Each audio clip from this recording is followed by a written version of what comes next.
மட்டக்களப்பு மாவட்ட பாராளுமன்ற உறுப்பினர் இரா சாணக்கியன் நேற்று யாழ்ப்பாணத்தை நோக்கி செல்லும் வழியில் மிகிந்தலை எனும் பிரதேசத்தில் உள்ள பௌத்த விகாரையின் விகாராதிபதியின் விசேட அழைப்பின் பேரில் அவரை சந்தித்துள்ளார். இதன்போது குருந்தூர் மலையில் நடந்த மிக முக்கியமான விடயத்தை பற்றி அவர் பாராளுமன்ற உறுப்பினருக்கு தெரிவித்துள்ளார். குருந்தூர் மலையில் அண்மையில் ஒரு விகாரை கட்டப்பட்டது.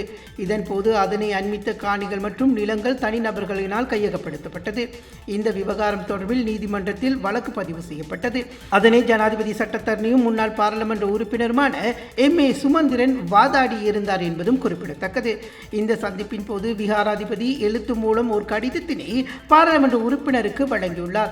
குறித்த கடிதமானது குற்றப்புலனாய்வு திணைக்களத்திற்கு 2025 வருடம் 7ஆம் மாதம் 21ஆம் தேதி முறைப்பாட்டின் பிரதியாக அமைந்திருந்தது. அதில் அவர் பெயர் குறிப்பிட்டுள்ள தொல்பொருள் திணைக்களத்தின் பிரதி அச்சத்தகராக செயற்பட்ட ஜெயதிலக எனும் நபர் பௌத்த மதத்தோடு சம்பந்தப்பட்ட சின்னங்களை மூடைகளில் கொண்டு வந்து சுற்றியுள்ள நிலங்களிலும் வயல் நிலங்களிலும் வீசி அவற்றை தொல்பொருள் நிலங்களாக ஆவணப்படுத்தி தொல்பொருள் திணைக்களம் கையகப்படுத்தியதை தெரியப்படுத்தியிருந்தார். பௌத்த துறவியான இவர் இவ்வாறான விடயம் தொடர்பில் நடவடிக்கை எடுப்பது வரவேற்கத்தக்கது என்றும் சாணக்கியன் தெரிவித்துள்ளார். மேலும் விகாராதிபதியினால் நாட்டில் அனைத்து மக்களும் மும்மொழிகளான தமிழ், சிங்களம் மற்றும் ஆங்கிலம் என்பவற்றை படிப்பதற்கான ஓர் சட்ட மூலத்தை கொண்டு வர வேண்டும் எனவும் பாராளுமன்ற உறுப்பினரிடம் கோரிக்கை ஒன்றினையும் முன்வைத்துள்ளார். தொல்பொருள் அடையாளங்கள் இருக்கு என்று காட்டி அந்த நிலங்களை தொல்பொருள் திணைக்களத்தினுடைய கட்டுப்பாட்டுக்குள் எடுத்ததாக இந்த கடிதத்தினூடாக குற்றச்சாட்டு முன்வைக்கிறார். அப்போ ஒரு பௌத்த துறவி ஒருவரே இந்த விடயத்தை பற்றி சொல்லியிருக்கிறது ஒரு மிக முக்கியமானது. இந்த ஆவணத்தை என்னிடம் தருமாறு அவர் என்னை சந்திக்க வேண்டும் என்று கேட்டார். அந்த வகையிலே தான் இன்று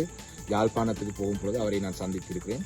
அதே போல தான் சமகால அரசியல் தொடர்பாக அவருடைய பல விடயங்கள் சம்பந்தமாக அவருடைய நிலப்பாடுகளை அவருடைய கருத்துகளையும் சொல்லியிருந்தார். அதே போல அவர் எனக்கு ஒரு கோரிக்கை முன்வைத்திருக்கிறார். இந்த நாட்டிலே எல்லா மக்களுக்கும் சிங்கள மொழி, தமிழ் மொழி, ஆங்கில மொழி 3 மொழிகளையும் கட்டாயமாக ஒரு சட்டமூலமூடாக கொண்டு வந்தால் கட்டாயப்படுத்த வேண்டும், அவர்களை படிப்பிக்க வேண்டும் என்றதையும் செய்ய சொல்லி அவர் ஒரு கோரிக்கையை முன்வைத்திருக்கிறார்.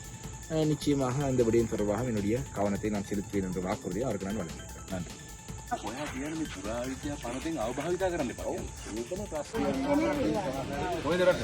மேலதிக செய்திகளுக்காக எமது யூடியூப் தளத்தை சப்ஸ்கிரைப் செய்யுங்கள்.